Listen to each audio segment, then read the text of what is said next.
Hello, hello, hello. This is Christina Barr, and you're watching Black Tea News.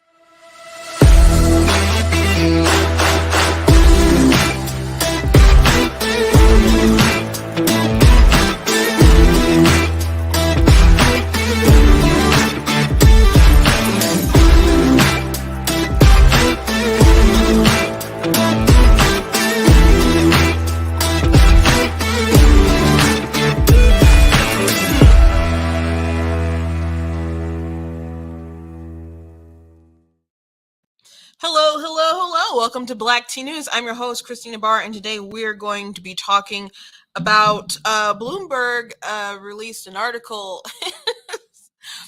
uh, and apparently the Biden administration didn't expect so much sort of blowback with how they were handling Russia and Ukraine and sanctions and all that jazz. So I don't know what they expected when they started making particular decisions, but it's interesting that we're all on a journey together, just watching their incompetence blossom, at the gas pump, at the grocery store, and all these sort of places. Also want to talk about Biden is listing some executive orders involving the LGBT community, and what sort of things he wants to impose in different schools and different states, and bypass some of the state legislation that people are trying to put in place and wants to fight those things legally. But one thing that I think that everyone should be talking about, and I mean everyone, if you're in a Republican club, if you are in a if you have a campaign, if you are a state party, if you are someone from the RNC watching, the fact that the Department of Agriculture is interpreting the Title IX changes that include like gender identity, that because of that, now it's possible that the Biden administration is going to start saying, if you don't let boys play on girls' sports, if you don't let boys go into girls' bathrooms, then your kid who gets free school lunch may not be able to receive that. So there's a lot of people who voted for Biden who weren't expecting all this to go down.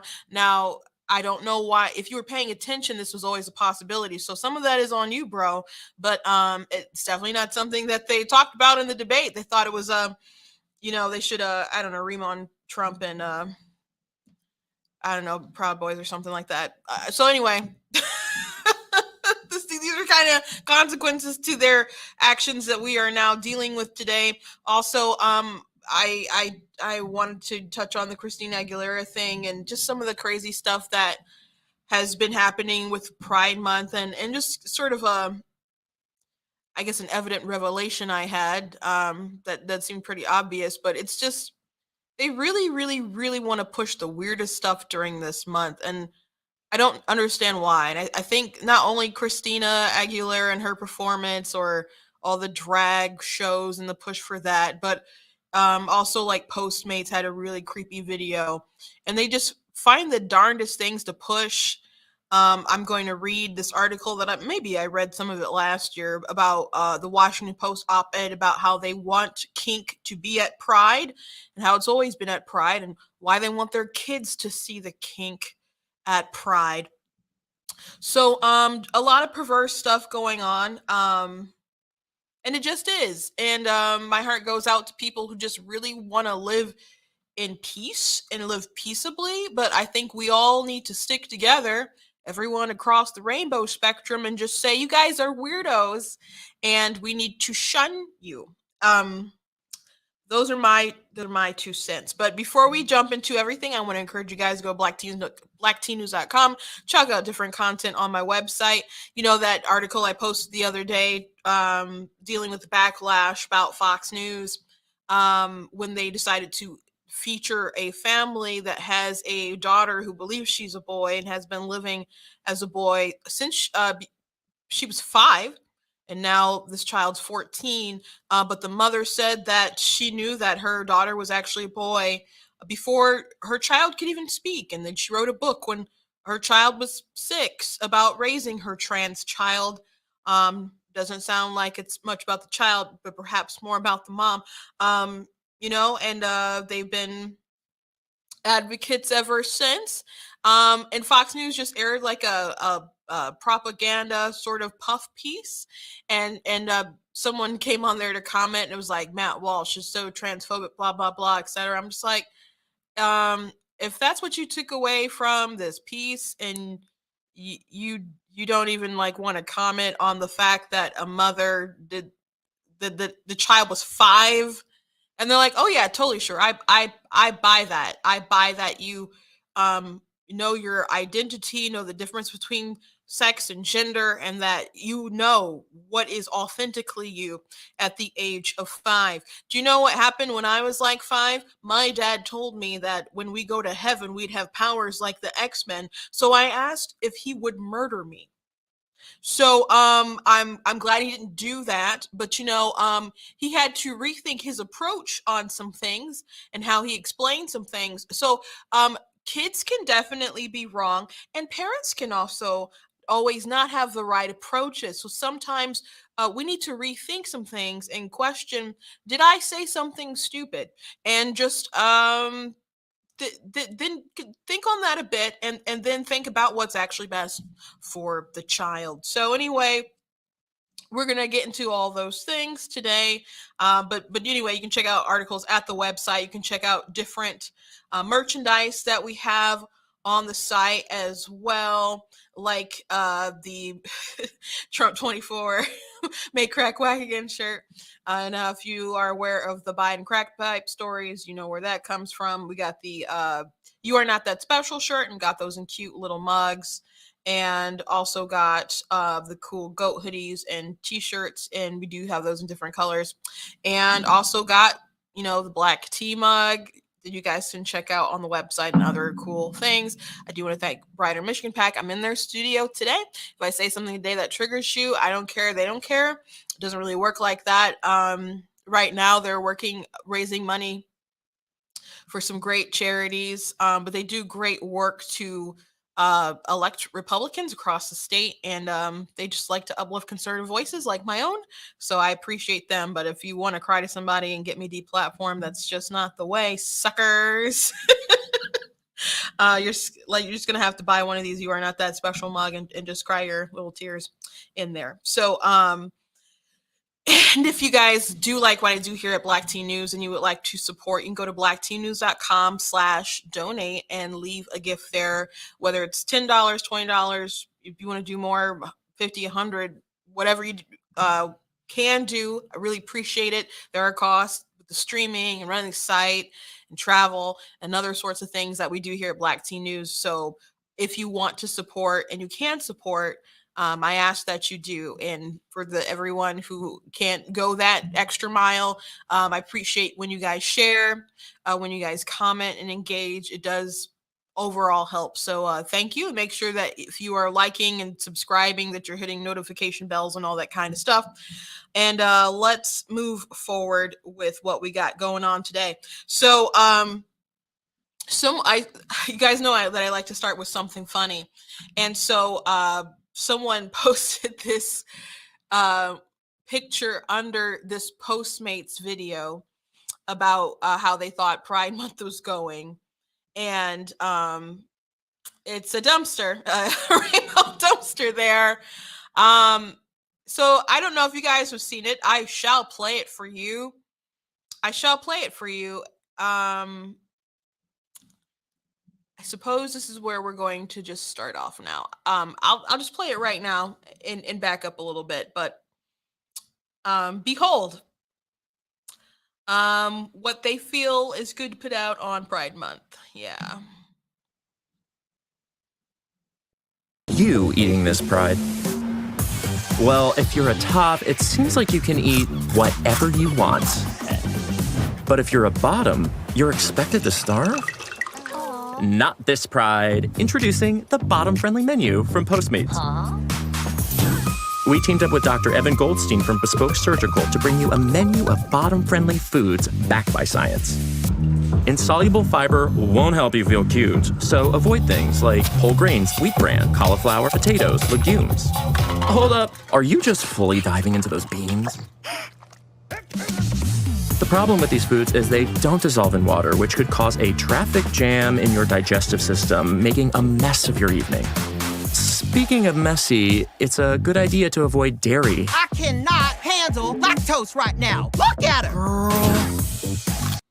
So, we'll just leave it at that. We've all seen enough here, but in case that went over your head, because I think at first when I started watching a little bit, I'm like, what? Because I saw everyone angry at it, and people were like, and Postmates was purchased by Uber, so it's a big company. It's not a small sort of fringy sort of company. It's a pretty big American company, and people were like, boycott them all. I'm like, what's happening?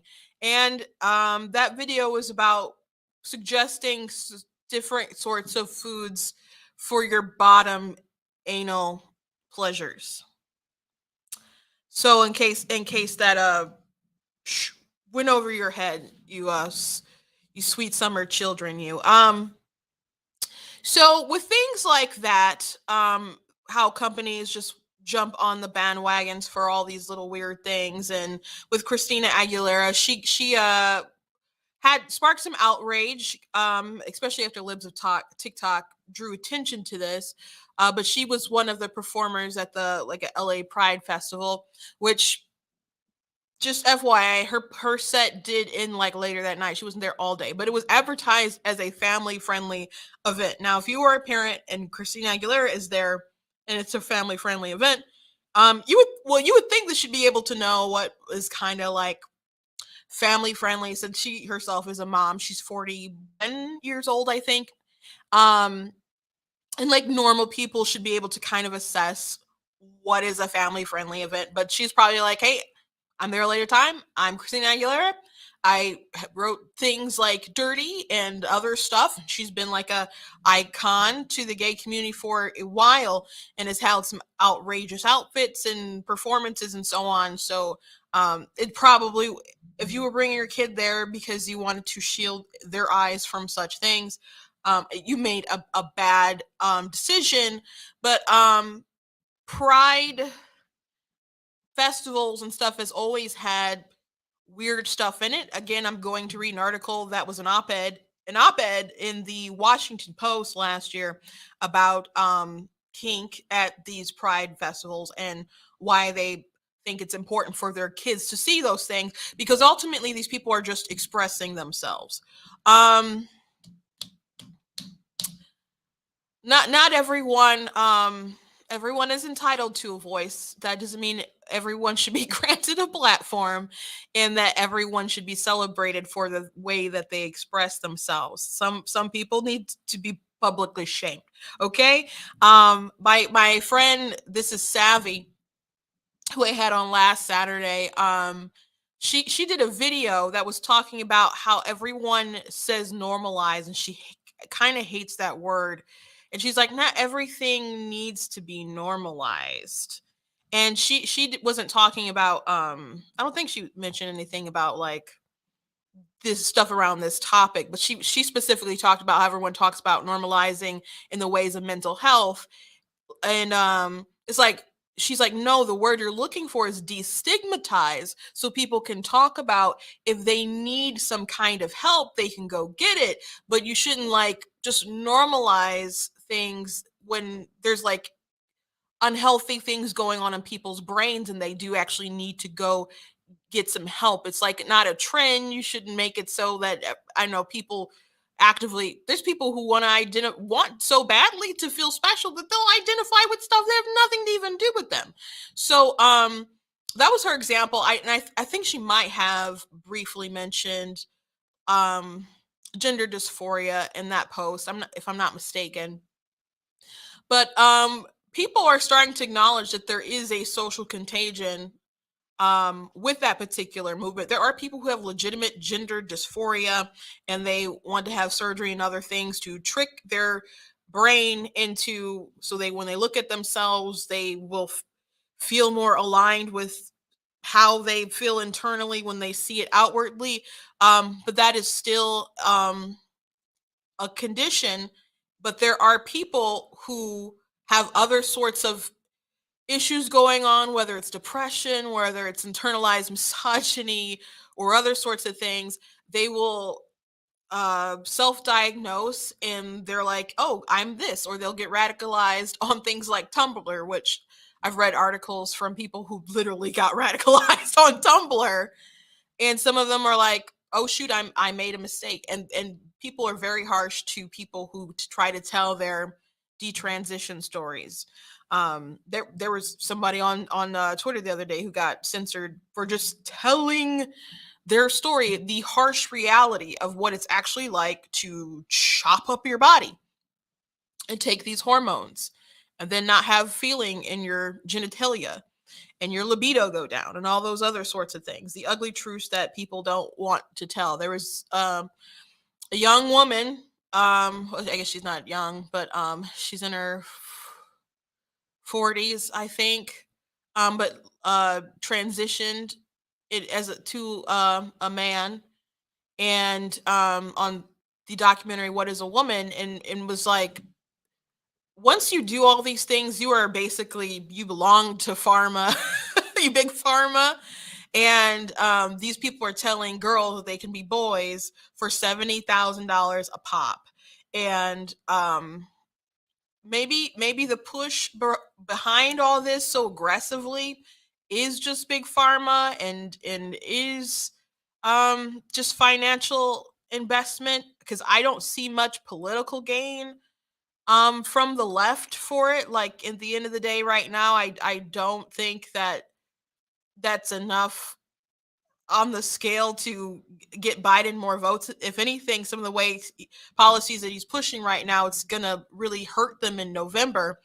But maybe their virtue is just more important than, and they can't see the forest, beyond the trees, or whatever the saying is.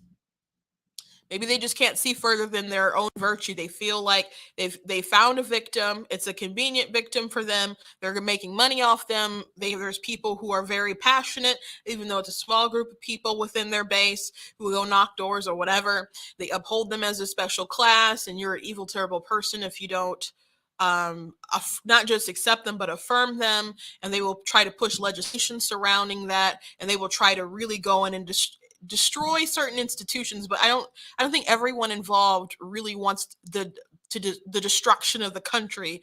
But there are people who are into that. But I don't know. I don't think everyone is involved. I think there's people who are just so in their ideology they can't see the total harm of it. And again, I think that virtue is just that important to them.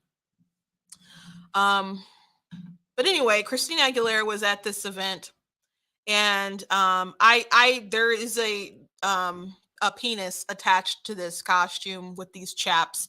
I thought about blurring it out. I'm just like, you know what, I really don't feel like having this censored, so I didn't take the chance. But yeah, there's a green penis attached to her chaps.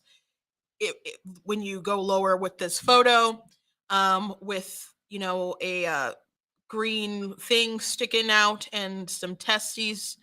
And this is what she performed in, that got a lot of pushback from people. Again, it was advertised as a family friendly event, but at the same time, you should probably know that Christina Aguilera is a family friendly entertainer, and it was later at night. So if parents really need to be on their toes about this, but if you're bringing your kid to a pride festival, I don't know how much you are guarding their innocence.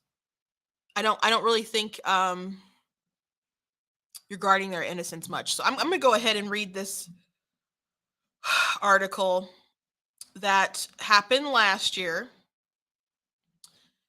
from the Washington Post. Yes, kink belongs at Pride, and I want my kids to see it. And Lauren Rowello is the one who wrote it. Our family often took the train to Philadelphia, but as we rode across the bridge to attend the city's Pride Parade 5 years ago, my wife's leg bounced with a nervous jitter. She squeezed my hand, worried that she might run into a colleague or be harassed by a stranger. My wife is trans and wasn't out at the time, so she typically only expressed her authenticity in the privacy of our home. That morning, she wore a green skirt and light makeup, brushing her hair all the way to one side. Even though we attended pride marches and protests in previous years, that day was our first celebrating openly as a family. When our children grew tired of marching, we plopped onto a nearby curb. Just as we got settled, our elementary schooler pointed in the direction of oncoming floats, raising an eyebrow at bare-chested man in dark sunglasses whose black suspenders clipped into a leather thong. The man paused to be spanked playfully by a partner with a flog. "What are they doing?" my curious kid asked as our toddler cheered them on. The pair was the first of a few dozen kinksters who danced down the street, laughing together as they twirled their whips and batons, some leading companions by leashes. At the time, my children were too young to understand the nuance of the situation, but I told them the truth that those folks were members of our community, celebrating who they are and what they like to do. The kink community has participated in Pride since its inception, risking their jobs and safety to be authentically themselves in public. Still, every year as Pride Month approaches, a debate erupts about whether kink belongs at Pride at all. Those hoping to oust kinksters often cite the presence of children as their top concern. That was poignantly the case this year when Twitter users argue that kink at Pride is a highly sexualized experience that children should be shielded from. Thousands of users supported these posts, claiming that kink at Pride crosses a line because minors also attend events. I agree that Pride should be a welcoming space for children and teens, but policing how others show up doesn't protect or uplift young people. Instead, homogenizing self expression at Pride will do more harm to our community than good. When my own children caught glimpses of kink culture, they got to see that the queer community encompasses so many non traditional ways of being, living, and loving. As much as I want them to spend time in queer spaces so they can be with families like their own, I also want them to know that they shouldn't limit their understanding of what relationships or expression look like to whatever is most familiar. I want them to see that they can make their own ways in the world and know that they'll be supported and celebrated by their community. If we want our children to learn and grow from their experiences at Pride, we should hope that they'll encounter kink when they attend. How else can they learn about the scope and vitality of queer life? Anti kink advocates tend to manipulate language about safety and privacy, and asserting that attendees are non consensually exposed to overt displays of sexuality. The most outrageous claim that it is innocent bystanders are forced to participate in kink simply by sharing a space with the kink community, as if the presence of kink at Pride is a perverse exhibition that kinksters pursue for their own gratification. That's exactly what it is. That's exactly what it is. It is perverse. And these people want to be seen. But kinksters at Pride are not engaged in sex acts, and we cannot confuse their self expression with obscenity. Co opting the language of sexual autonomy only serves to bury the truth and muddies the seriousness of other conversations about consent. If this all sounds familiar, it's because anti kink rhetoric echoes the same social lies disgust people have projected onto other queer people when they claim that our love is not appropriate for public spaces. It's a sentiment that tolerates queerness only if it stays within the parameters, offering the kind of acceptance that comes with a catch. The middle aged white men who I grew up with said they were fine with gay people as long as they wouldn't be subjected to PDA, as long as all signs of queer love could be outwardly erased. Queer people freedom queer people's freedom to be themselves is, according to this logic, contingent on non-queer people's freedom from exposure to it. So there's a little bit more, but I'm gonna call it at that. There's a couple more big long paragraphs, but we'll call it at that. So these people who do weird stuff out in public, they should be able to express whatever sort of way that they want. It's and I would say it's about sexual deviousness and deviantness, I suppose. And they don't see it that way, but that's what it is. And they don't mind their kids are exposed to it because they want to normalize just people being able to freely express themselves. Now, if an evangelical preacher came to the event and started expressing their belief system, I don't think that they'd be like, yep, that's just part of the circle of life. I don't think people would be okay with that.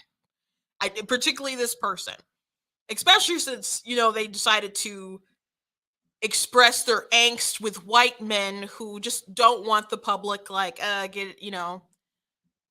which, by the way, there's people who don't love like public PDAs, period. Like when I was a kid, I remember going to the post office and I was with my dad, and I can't remember what other sisters were there, but maybe two of my younger ones, or just one who was, I don't know. I don't remember how many of us was there, but I wasn't the only kid. And we were with my dad. And there was two people, they were heterosexuals. They were making out in the front seat of their car. I don't know what it was about the post office that got them hot and heavy, but they were going at it. And my dad got so mad, and he got out the car and just banged on their window and was like, hey, I got kids in the car. And they're just like, oh, I'm sorry. And they start kind of fixing themselves, and they seemed a little embarrassed, which yeah, you should be. Like, that was more of a PG sort of 13 display, and we are not 13. So there's people who aren't cool with like all this PDA stuff, like in school. Like, they didn't really want you like kissing and doing all that kind of stuff when I was in high school. Now, I'm not saying people didn't sneak and do that stuff like around the corner and people didn't pair up and whatnot, but the most they really wanted kids doing is holding hands. So when people talk about like the Don't Say Gay bill, the Parental Rights and Education bill, and all that kind of other stuff, I'm just like, don't you guys know that we live in a world where they're just like, let kids go to school, and we don't kind of want all these complications of people's like hormones like driving them everywhere? Which Christina Aguilera and at the Pride event, they did say things about the Don't Say Gay bill, which they didn't mention that it was about K through 12. I mean, not K, I mean K through 3. And they didn't call it I don't think they called it the Parental Rights and Education bill. They just called it the Don't Say Gay bill. And they played a video montage denouncing it. So that was something else that they did there, spreading more sort of angry propaganda about it. But I'm just like, go to school and learn your math and your science and etc. And you can have friends and even relationships, but those are like things that, we're aware that people do that, but you go to school to learn. Like, that's the objective, and the teachers and all those folks, they're not, that's not supposed to be in the sort of business and whatnot. And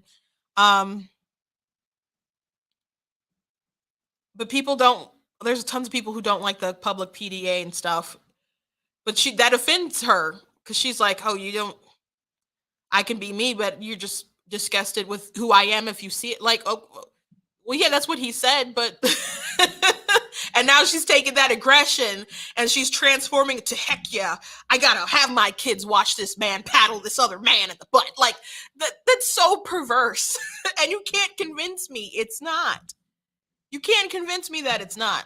And it really reminds me, again, if you watch Matt Walsh's documentary, What is a Woman, he briefly mentions Arthur Kinsey. And Arthur Kinsey really pushed to have a normalization of just sexual escapades, like instead of it being something kind of more polite that people did, obviously people had sex and made babies and populated the earth and stuff, but they wanted it to be kind of, he wanted to destroy like Judeo-Christian values and the sort of polite society regarding sex, and also had this idea that children are always sexual. It's not something like they awaken one day, like when puberty starts and they're kind of more sexualized creatures. They believe that they're always sexual, and something that he used to prove his theory in the book was this log which had like different children's orgasms and stuff. Now you might be asking, how did he get that? How do you have such a thing? Well, I'll tell you, there was like a government worker or something who was a pedophile who like worked on land or something like that. And so I guess as he traveled, he would molest children and he'd keep a log. And Kinsey didn't want to turn him over and go to jail. That was great evidence and stuff for his stuff that he was trying to do. And you know what? They wanted this big survey with all these people to write about their sexual fantasies and all the kinds of other stuff. And they sent it into their institute. And some of these people did horrific pedophilic stuff, and they never wanted to go to the police. When Congress was kind of talking, when Congress would talk about maybe bringing them up on the hill, they're like, we would rather destroy our files. There's a woman I saw in a documentary about Kinsey, and she's convinced that her father, who molested her, had a chart and sent it into them. She believes it's in a particular book. But Hollywood and has in sciences and stuff have held up this man, even though there was like a pedophile Nazi, by the way, who also like sent stuff to Kinsey. Liam Neeson played him in a movie. Did they have all the stuff in there? No. But this, I don't know, just seems like a continuation of the world needs to be free to have all this sexual expression publicly, and it doesn't just stay with adults, it transfers down to the children. And it's just all so very weird. It's just all so very weird. There was a video that Cartoon Network put out, I think on their Instagram. I posted it on my Facebook page. My friend, that boy Victor, as his screen on like TikTok is. He's had several accounts. They do not like him. They keep like banning him. I'm gonna play this video as he talks about the stuff that Cartoon Network put out. Have kids, you need to watch this. Beloved citizens, thanks for coming out to the Candy Kingdom Pride Parade with us. Yeah, and don't be so nervous. Everyone there is family. They will love you for who you are. People get built different. We don't need to figure it out. We just need to respect it. Whether people are gay, they, trans, or any part of the queer spectrum. That came from the official Instagram page of Cartoon Network. Take your kids away from the TV. And by the way, I didn't even play the whole thing, but it goes on with more stupidity. Here's one screenshot where the context, this character says to this character, there will always be some butthead who doesn't think that the two of them should be romantically together. And then they replied, but that's what love is, doing it anyway because nobody can tell us what to do. Quite the jab at Christian parents there, but let's talk about the messaging of this statement here. Doing it anyways because no one can tell us what to do. So, he had some good commentary there regarding that. But I just want to say, because I posted that, and someone was like, "Love is love," which, by the way, I know that's co-opted for like a particular purpose with the gay marriage and stuff. But we should agree that is like a really stupid saying. Like it is a circular sort of definition. Kind of like, what is a woman? And the guy from Matt Walsh documentary, like, a woman is whoever identifies as a woman. Like, love is love. Well, what does that mean? I understand they mean like, if a man and a man love each other, it should be the same thing as if a man and a woman loves each other, and it doesn't matter. But you do understand that people can use that sort of logic for anything.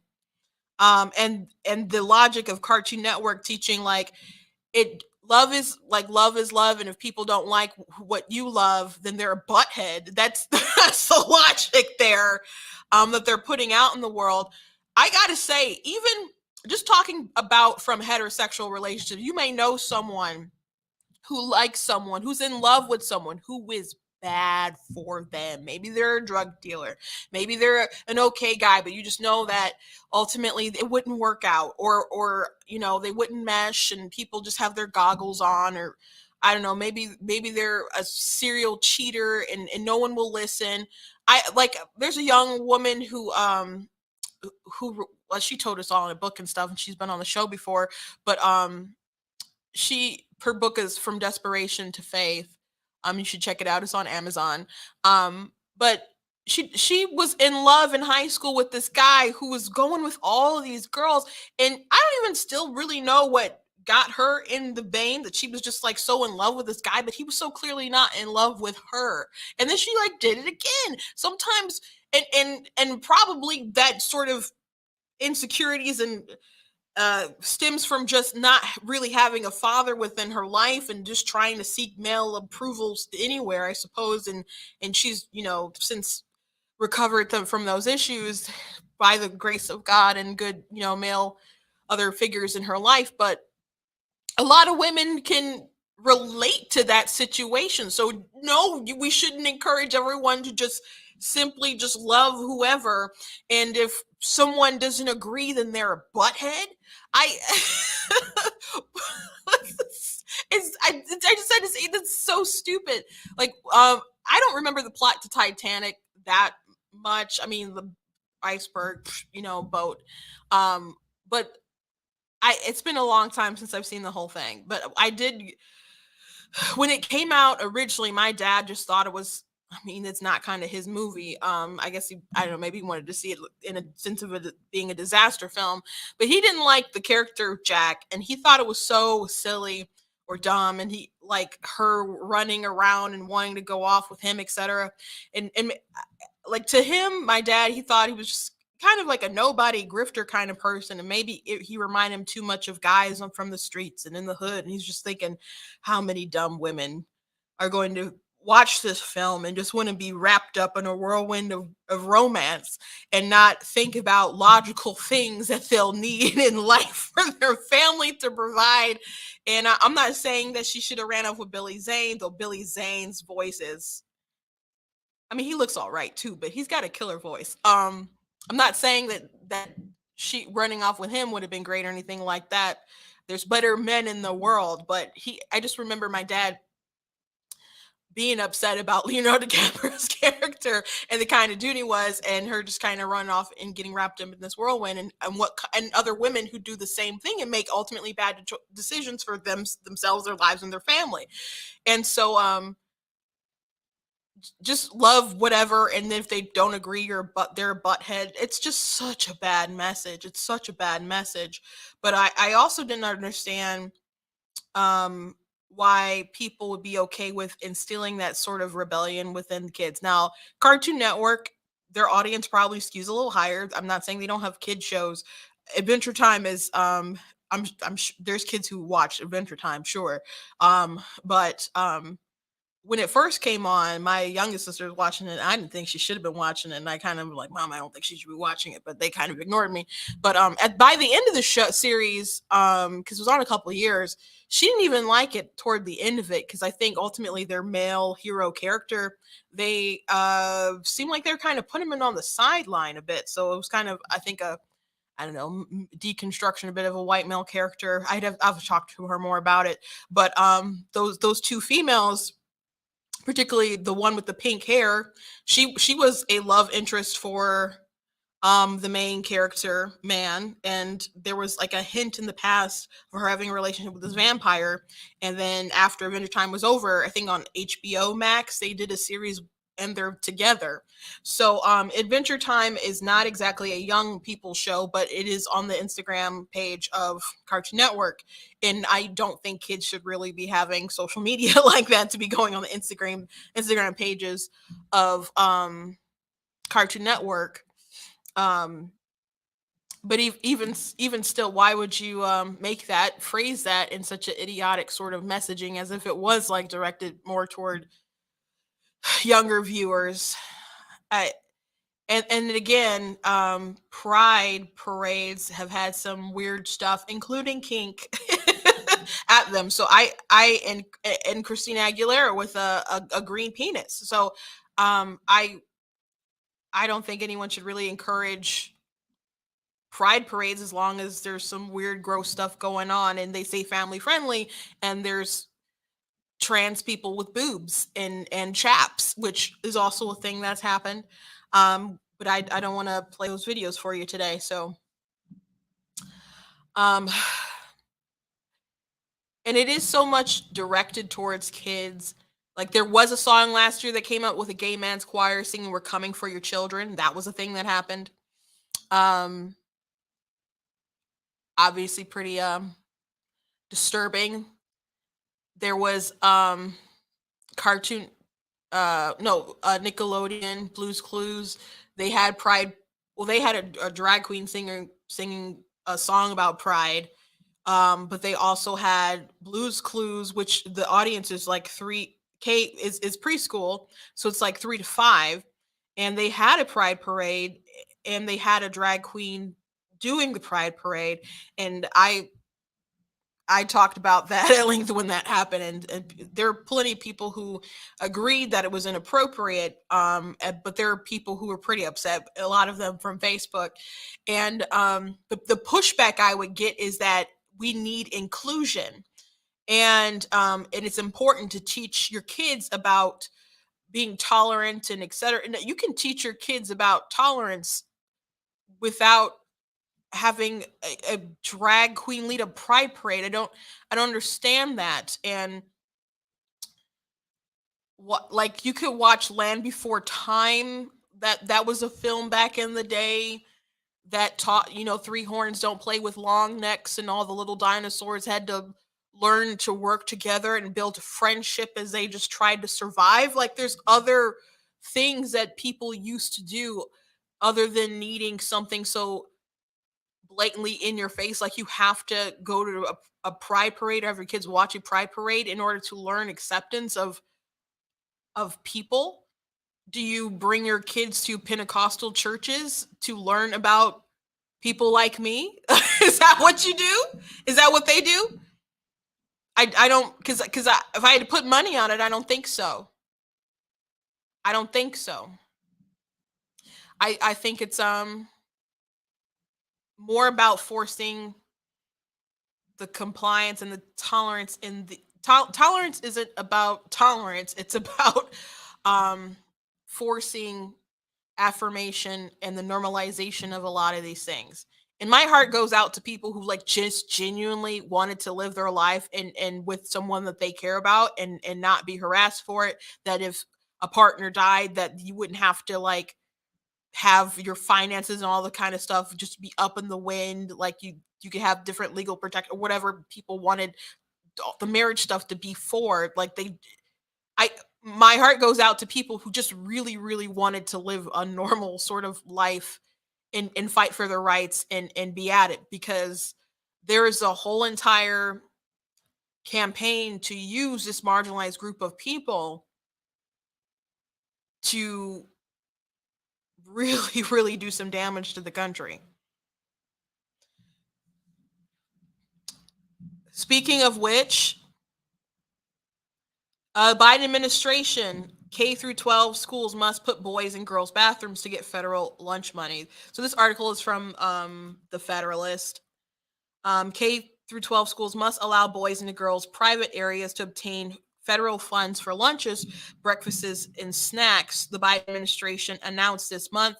A U.S. Department of Education spokesperson told the Federalist the Biden administration's press releases from several agencies announcing this policy will be followed by formal rulemaking in June, which it is June. It seems to be playing politics with feeding poor kids, which is really unfortunate. John Elsasser, executive director of the Indian Non-Public Education Association, said via phone amid weeks of attempting to sort out these new demands with government officials on behalf of private schools in a state. Because if a school feels like they cannot participate because it's in conflict with their mission or values, if a religious exemption is not granted, you're taking away a program that's feeding low-income kids. Before many schools shut down in response to COVID-19, the National School Lunch Program fed nearly 30 million kids every school day in approximately 100,000 public and private schools and residential care facilities. Under the new demand, establishments that accept any federal food funding, including food stamps, must also allow males who claim to be female to access female private spaces such as showers, bathrooms, and sleeping areas. Such organizations must also follow protocols such as requiring staff to use inaccurate pronouns to describe transgender people and allowing male staff to dress as women while on the job. Religious institutions, however, qualify for a waiver exempting them from these requirements, said Alliance Defending Freedom senior counsel Greg Baylor in an interview Monday. According to the 1972 Title IX law, he said religious institutions don't have to file any paperwork to be exempt, although they can if they wish. So you shouldn't have to file a religious exemption. You shouldn't have to be religious to be like, nah, I don't want to do that. You, like, that's compelled speech, man. That you should not have to have the government enforce something that's going to be a violation of your First Amendment rights, and the only way that you can get out of it is if you're religious. That's crazy. Now, I happen to be religious, but that's not fair to everybody else. You shouldn't have to go crying religious exemption to just not have a tyrannical government breathing down your neck. When I was a kid, we had free lunch.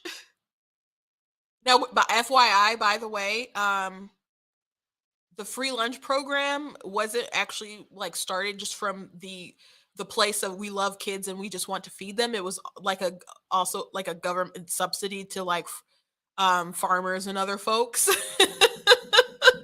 In school lunches, like there was an article, it might have been Washington Post that actually put it out a couple years ago, and it was talking about how, like, people from Alaska were like trying to debate and get like certain fish in the menus at the schools so they could always have some money set aside to purchase for the school lunches. So nothing is ever just for the kindness of your children.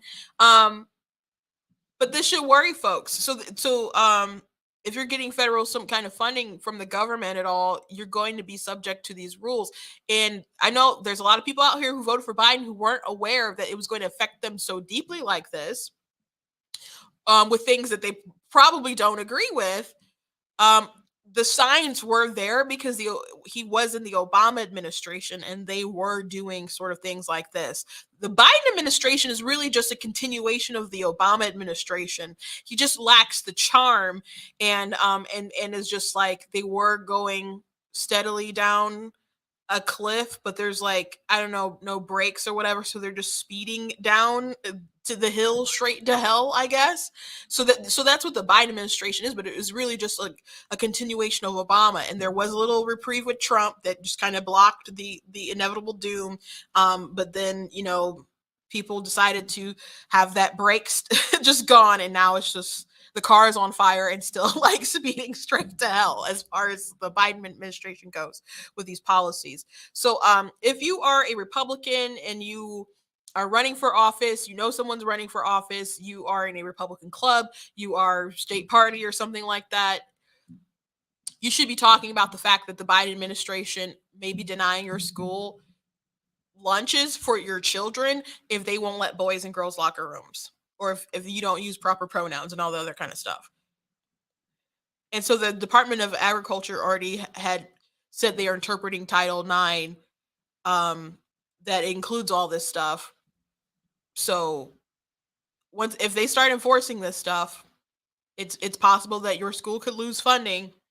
And it's not just schools, like other organizations. If you get federal funding and if you don't adhere to these policies, that you're going to lose money. So, by the way, when people talk about universal health care, when people talk about we need funds for K through for preschool and all this other kind of stuff, and paid leave, anything that involves government dollars comes with government strings attached, and you never know when there's going to be a person with all this ideology who's going to make some kind of demands like this.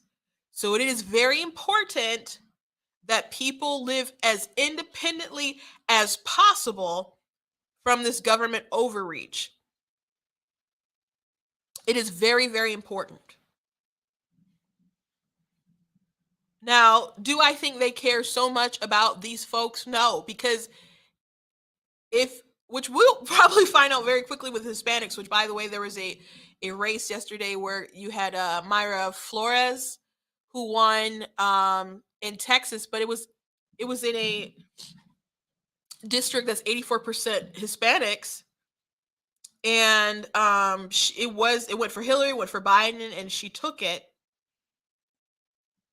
So there is Hispanic voters are unhappy with Biden, and they're going to see a trajectory. I wish Black Americans were like waking up that fast, but people have seen it in Florida and other places,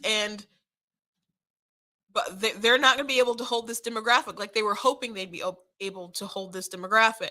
But when that happens, they will throw them to the wayside when they are not someone that they can depend on.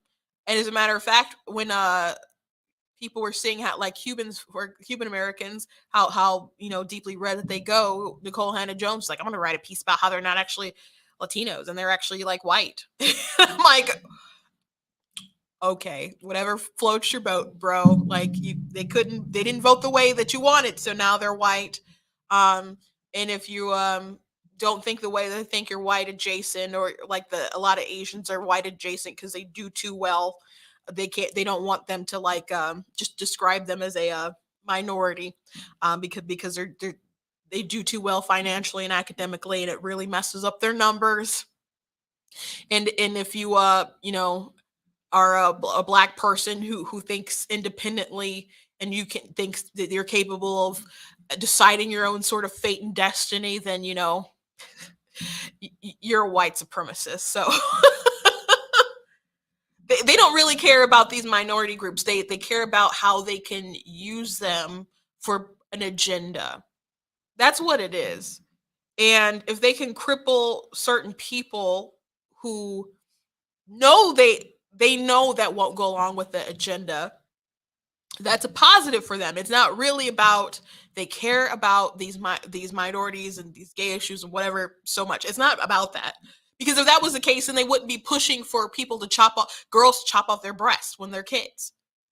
They wouldn't be pushing for things like that. And they are pushing for things like that. The Biden administration absolutely is, for gender affirming surgeries and puberty blockers. They're pushing all that stuff from the White House. Biden said, if you love your kids, you will do these things. Which is really, really gross. And I hope it's emotional blackmail that people will not take seriously. They don't care about the kids. They don't care about them. They care about the sort of power that they think that they can amass because of them. And I think there are some people who do strongly hold on to the virtue and think that they are glorious and right. Like, for example, all these people with these, like, carrying like Ukraine flags at the gay pride parades or whatever, or they're queer people with the Ukraine flags and whatnot. Like, do they know they don't take too kindly to your folks over? Now, that doesn't mean you can't be like, oh, what Russia's doing is bad, but they know that that's how the people are virtue signaling, having the "We Stand with Ukraine" and the flags and all the other kind of stuff. I mean, it's still weird to have them at like pride parades, is it not? But people just don't know. I don't think they do. But there are people who want to use these particular agendas to weaken the United States, to weaken our rights, and they'll do what they can. And then there's also cash, there's also money, there's also big pharma, there's all these companies, you know, who are jumping on the cash cows of pride. And it's really weird. Really weird. But again, my heart goes out to people who just legitimately just wanted to live their life. My heart goes out to you. And we can team up and fight these fascists together.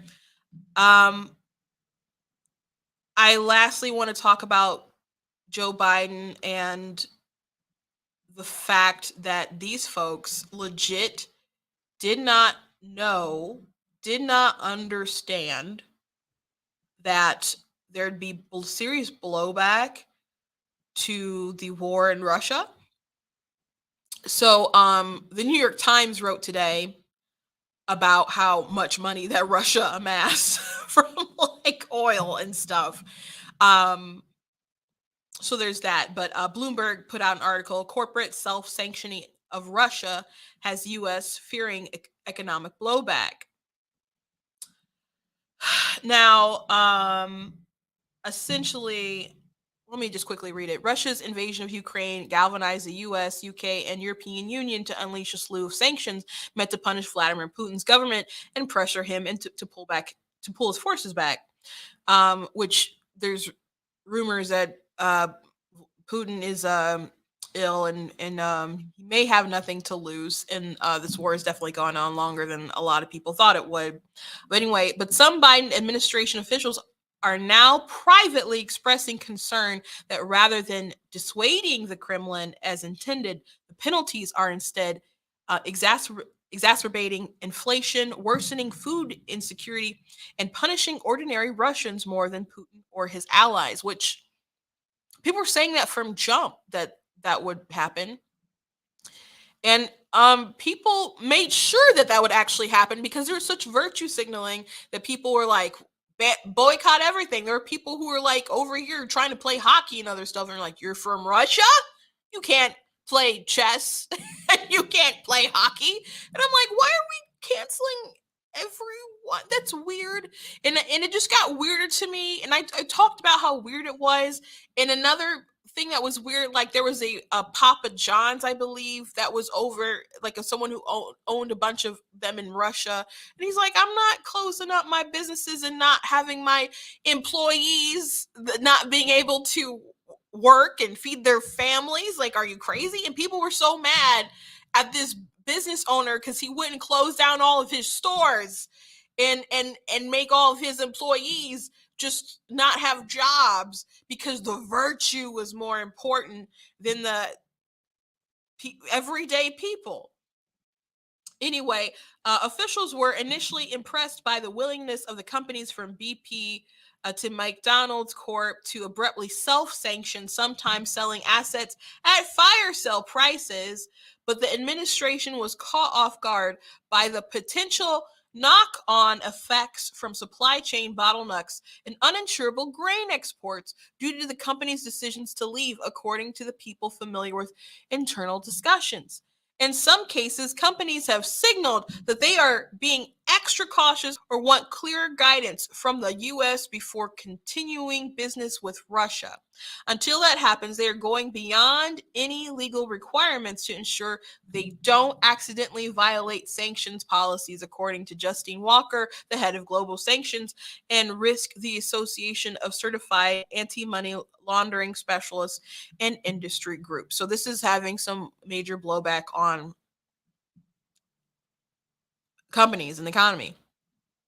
Because we just have so many changes at once, governments are not able to step in and give precise clarification. And we're seeing many, many examples of authorities coming to different positions. Walker said in an interview, companies ask, should we be applying sanctions to this entity?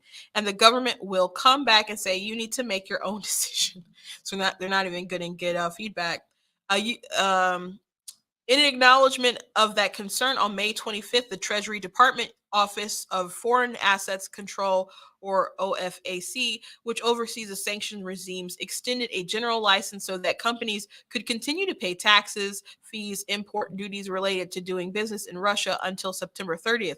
The message was clear: doing business in Russia is allowed, providing companies aren't working with sanctioned entities. In addition, a recent executive order barring management, consulting, and accounting companies from doing business with Russia didn't include anything on agriculture, medicine, or telecommunications, an intentional move to let that business activity continue, according to Adam Smith, a former senior advisor to OFAC. The concessions and adjustments highlight the difficulties involved in sanctioning the world's 11th largest economy.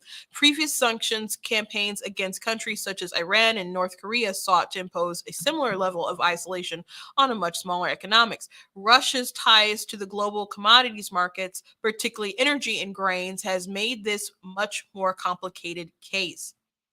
There's no sign that administration officials feel their sanctions policy was a mistake or that they want to dial back the pressure. If anything, officials have said a key U.S. goal is to ensure Russia can't do it to other nations what it has done to Ukraine. But the collateral damage from the sanctions has been wider than expected.